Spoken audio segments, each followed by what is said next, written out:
இந்த ஜென்மத்திலே எந்த பாவமும் செய்யவில்லையே,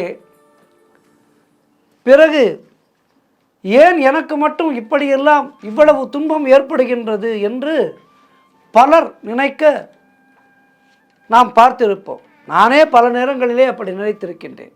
மற்றவருக்கு ஏன் செல்வானே, நானே பல நேரம் அப்படி யோசித்திருக்கின்றேன். என்ன பாவம் செய்தோம், இப்படி துன்பப்படுகின்றோமே வாழ்க்கையிலே என்று. ஆக இந்த துன்பம், நோய்கள் என்று பலர் வருத்தப்படுவதை பார்க்கும்போது மனதுக்கு மிகவும் கஷ்டமாக இருக்கின்றது. ஆகவே முற்பிறவியிலே நாம் செய்த வினைகள் இந்த பிறவியிலே பிறப்பெடுத்து நம்மை அனுபவிக்க வைக்கின்றது. கர்மாவினால் எவ்வளவு மருத்துவர்கள் பார்த்தும் நோய் தீரவில்லை என்று புலம்புபவர்களை நிறைய பேரை பார்க்கலாம்.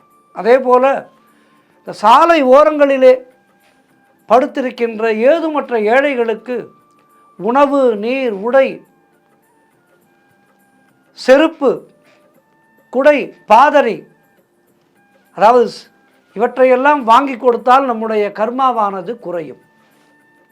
கர்மா குறைவதற்கான வழி வெறுமே போய் கோயிலுக்கு சென்று இறைவனை தரிசிப்பதோ புண்ணிய நதிகளிலே நீராடுவதோ அல்ல.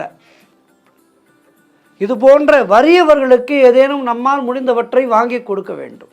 உடைகள் வாங்கி கொள்ளலாம், கொடுக்கலாம், வஸ்திர தானம் செய்யலாம், குடை தானம் செய்யலாம். நீங்கள் நல்ல வசதி உள்ளவர் என்றால் தினந்தோறும் ஒரு 100 ஏழைகளுக்கு அன்னதானம் செய்யலாம். ஆனால் தர்மம் செய்வது நமக்கு மட்டும்தான் தெரிய வேண்டும். மற்றவர்கள் மெச்ச வேண்டும் என்பதற்காக அதனை ஃபோட்டோ எடுத்து செல்போனிலே, ஃபேஸ்புக்கிலும் இன்ஸ்டாகிராமிலும் பதிவு செய்வது என்பது நம்முடைய கர்மாவை அதிகரிக்கும். கர்மா குறைய வேண்டும் என்றால் மற்றவர்களுக்கு உதவி செய்வதை வலதுகை கொடுப்பது இடதுகை தெரியாமல் செய்ய வேண்டும். மனதார நம்மால் முடிந்த உதவிகளை பிறருக்கு செய்யும்போது நம்முடைய பூர்வ ஜென்ம கர்மா என்பது நிச்சயமாக குறைந்து நமக்கு நல்லது நடக்கும்.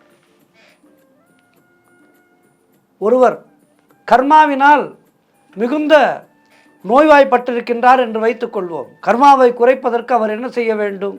இதுபோல ஏழைகளுக்கு ஏதேனும் வாங்கி கொடுக்க வேண்டும். அப்படி அவர் வாங்கி கொடுக்கும்போது அந்த கர்மாவினால் ஏற்பட்டிருக்கின்ற நோயானது அதனுடைய வீரியம் குறையும். முடிந்தவரை நல்ல எண்ணம், நல்ல செயல், நம்மால் முடிந்தவர்களுக்கு நம்மால் முடிந்த உதவிகள்